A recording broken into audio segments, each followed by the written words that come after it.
साहिवाल से मियां सलीम बाबर के मुताबिक नौजवान सहाफी deputy bureau chief Mashriq news Sahiwal Shahzeb Ahmed Bajwa और असद बट चेयरमैन और प्रोड्यूसर मेरीन थिएटर साहिवाल ने अपने मुश्तरका बयान में कहा है कि शेख मोहम्मद यूनुस मरहूम गरीब अवाम और मुस्तहिक मरीजों का असासा थे। साहिवाल अब्दुलसत्तार ईदी से महरूम हो गया है। मरहूम शेख मोहम्मद यूनुस साहिवाल में खिदमत इंसानियत में एक मिसाल थे।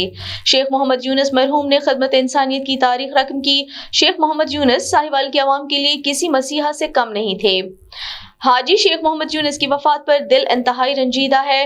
डायलिसिस सेंटर साहिवाल में मरीजों का मुफ्त इलाज फराहम करवा कर मखलूक खुदा की बेलौस और बिला इम्तियाज खिदमत में पेश रहे। इन ख्यालात का इजहार उन्होंने मारूफ समाजी और कारोबारी शख्सियात शेख अजमत सलीम, शेख मोहम्मद बशारत, शेख मोहम्मद सफदर और शेख मोहम्मद मजहर के वालिद मोहतरम ईदी ऑफ साहिवाल गुरबा और मसाकीन के हकीकी मसीहा शेख मोहम्मद यूनुस की वफात पर इजहार अफसोस करते हुए किया। इस मौका पर उन्होंने मजीद गुफ्तगू करते हुए कहा कि अल्लाह ताला शेख मोहम्मद यूनुस की बख्शिश मगफरत करे और जन्नतुल फिरदौस में आला मकाम और उनके वारिसान को सब्र जमील अता फरमाए। आमीन।